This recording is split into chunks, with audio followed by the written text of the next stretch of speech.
There's few sounds that feed my brain more than that of falling water, and a fountain in a park is a great place to find that. The visuals can also be quite stunning as well. I'm going to try and find some ways to capture some interesting different shots of this cascading water in this beautiful fountain.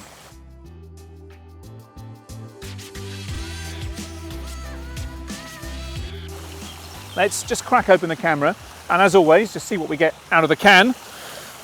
I position myself for this one. I put the fountain in between me and the sun. It's an autumn day here. The sun's beautifully low in the sky.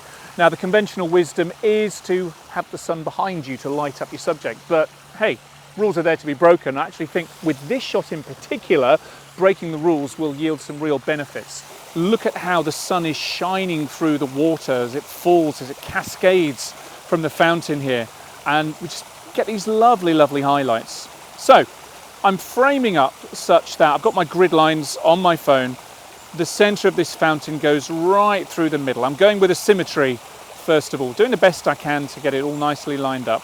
I'm in my camera's automatic mode, and I can try and lock focus and ride the exposure here. First of all, the thing I think I am missing because of this sunlight is just a little bit of clarity, and by that what I mean is the water drops are falling quite quickly and I'm not able to see the individual water drops. I guess there's two ways to go here. You could really slow things down and just see a kind of big cascade of water as if it one blur, but that's a bit difficult. What I'm going to try and do is get these water drops as almost individual droplets, again, just to really heighten the drama here. So what I'm going to do is go into the Pro mode.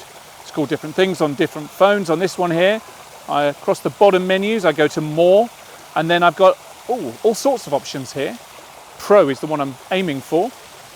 There we go. So this is going to enable me manually to just change a couple of things that I might not be able to otherwise. The first thing I'm going to do is to change the ISO. Now, the ISO is how sensitive the camera sensor is to light. It's a really bright day today, so I want to have as low a sensitivity as possible. So I've got it set to ISO 50, just to show you if I go all the way up, you know, ISO 800, ISO 400, 500, that'd be great indoors or on a darker scene, but here I don't need that. Going all the way down to 50. The other thing that I can control on a camera phone is the shutter speed. Now, this is digitally how fast the digital shutter opens and lets light onto the sensor. If I'm at, say, 1/30th of a second, too much light gets let into the sensor, and you can see it's really rather overexposed there and can't really make out what it is. But if I go lower, say to 1/500th of a second, then it's much darker and I get a much more of a sense of what's actually in the scene. What I'm going to do is go down to 1,000th of a second, and now I'm getting that sense of almost black and white again. The camera can't make out a great deal of detail of what's in the foreground, but that's fine in my book. The other thing that a faster shutter speed does is that it freezes this water in time. It's falling so quickly that with a slower shutter speed, it will just be one kind of big blur of falling water. If I'm capturing at 1,000th of a second, I'm going to be able to see those droplets, a real kind of snapshot in time. So let me just grab a couple of images from up here while I can. That's fine, but the final thing I want to do to really try and sell this image is to adjust my framing, and to do that, I need to get down on the ground, I'm afraid.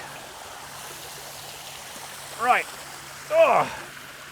So I'm just resting my phone and myself really on the furniture of this fountain. I've lined up again, going for the symmetry. I've tried to line up the fountain right in the middle of the frame, and helpfully I've got this little spirit level. I'm using the furniture around this fountain to rest my phone on to keep the shot nice and steady.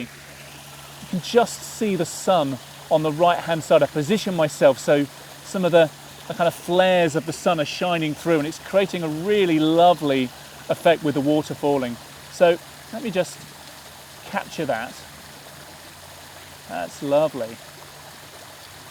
And then what I'm going to do is just go over to the third again. Make sure I'm on focus there. There we go.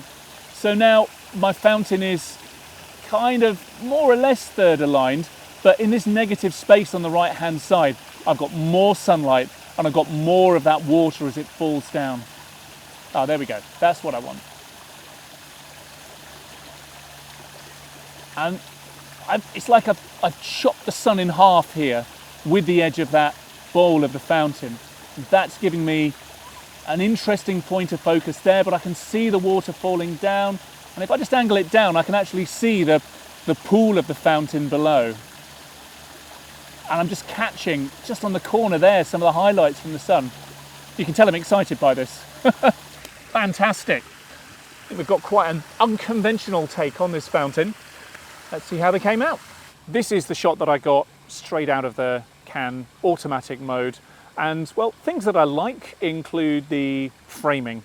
It's nicely symmetrical. I think it tells the story of the shape of the fountain pretty well. Gives it some context. However, what really doesn't work for me is it looks quite messy. And the reason for me for that is this water. Just looking at the water droplets, they look like a bit of a blurry mess. Now, of course, the water's moving, but this shot is neither capturing them in a kind of slow motion flowing mode, nor is it catching them in a super sharp mode. It's kind of halfway in between, which makes it look just a bit indistinct, a little bit messy. So yeah, kind of successful in some areas, not quite so on that front. This is in the camera's manual mode, and by moving to a manual shutter speed of 1/1000th of a second, I've been able, yes, just look at these water drops, super sharp water drops. That's what I wanted, and also say we've lost some of the colour and some of the detail. It makes it this dramatic black and white image, which I really like as well.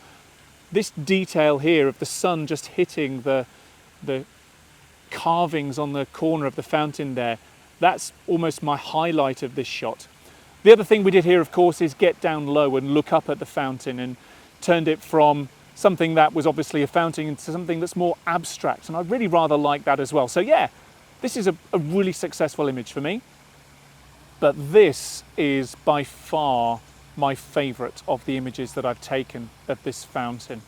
First of all, we do have the super sharp water droplets. This is my favourite detail again, the light just catching the edge of the fountain there. But in terms of the overall composition, by moving the fountain to the left-hand side, I've created this negative area on the right. I've given space for the water droplets. I've captured the pool and the reflected light at the bottom right there. And just look, I can see the sun peeking through this, the corner of the fountain. Remember, I chopped it in half, and I can see the rays going from the right to left. I've got a little bit of a kind of sunspot flare there as well. This image excites me. As I said, the sound of water and the visuals of water feed my soul, and this image has, well, it's filled up the photographic part of my soul today.